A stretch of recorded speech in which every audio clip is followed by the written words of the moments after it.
We're here at FTT Lending 3.0. I'm delighted to be joined by James Hudson-Dale, Senior Partner, Business Development at ID Now. Hello, James. Hi, thanks for having me. Yeah, thank you for joining us.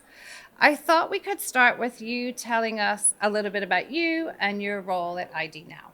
Sure, so thanks for the intro. And as my title suggests, my role is responsible for partnerships. And those partnerships, whether they're alliances or for example, resellers or systems integrators. Ultimately, my role is to onboard and enable those partners. So ranging from banking as a service platforms, open banking, and other fintech organisations. Not just that, we span into other areas as well, so gaming, mobility, travel and tourism, etc. But today, focus is on the fintech space. Great, thanks for that overview. And let's dig a little bit deeper now. How can streamlined ID verification, which obviously is increasingly important, benefit lenders and give them a competitive advantage? My initial thoughts on that are how lenders are combating fraud, for example. With streamlined identity verification, or in particular, document verification that's done remotely using web-based or an app-based flow that the customer is or the consumer is familiar with. If you're ultimately going through a journey where you're verifying that you are who you say you are and you've got the necessary documentation, I think fraud will naturally reduce. And if you look to, for example, the latter part of 2021, last year, in the last quarter alone, credit card fraud or credit card application fraud was at an all-time high as we're coming out of the pandemic. And I think that can only be very similar across other sectors or other spaces when you look to buy now, pay later, and you look to other areas of the fintech space. How much fraud is occurring because of archaic background checks or credit reference checks, and you know what's being done to combat, for example, friendly fraud, where people who know you, a bit about you, have access to your data and can intercept your mail, are able to if you like, steal your identity and commit fraud.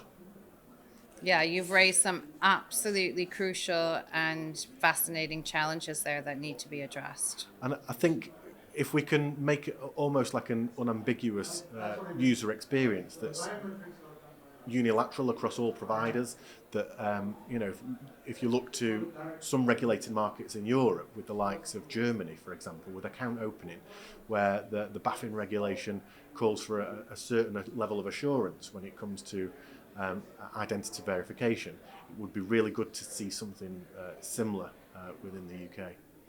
Yeah, absolutely fascinating. I mean, it's so central to consumer trust and having trust in those digitally provided services. Absolutely. We're in the process at the moment of evolving the platform, the ID Now platform.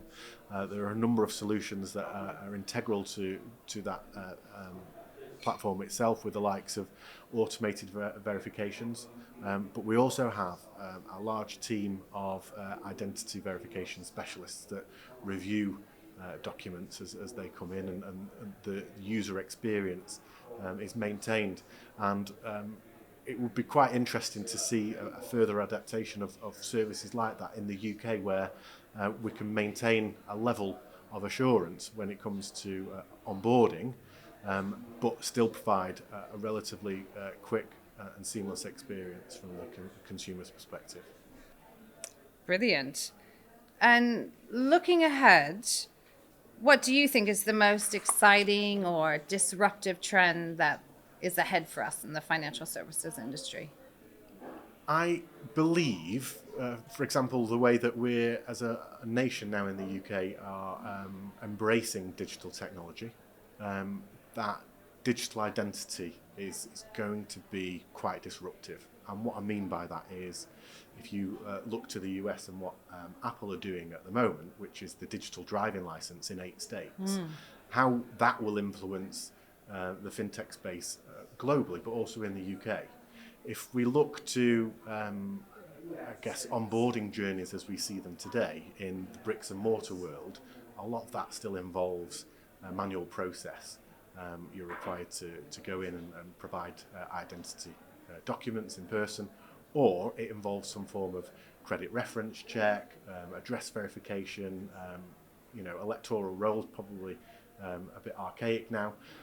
When you look to the challenger banks, the neo banks, and the emerging lenders, if you like, they're looking for speedy onboarding. They're looking for frictionless experience for the consumer, putting the consumer at the forefront of that journey, if you like, that experience. But I'd be quite interested to see how that evolves and how the customer ultimately, in 2 years, 3 years from now, is truly in charge of their own digital identity. If you look, for example, the UK Digital Trust and Attributes Framework, that was introduced this year. Specific focus on other verticals, for example, the land registry and conveyancing. But as that evolves, how will that influence the way that we lend, that we borrow, and as consumers behave when we go about our daily lives? Thanks for that. That's so interesting. I mean, obviously, digital identity is so important, getting it right, not just in financial services, but also in all those other sectors that you touched on. Great. Well, thank you again for joining us, and enjoy the rest of FTT Lending 3.0. Thank you.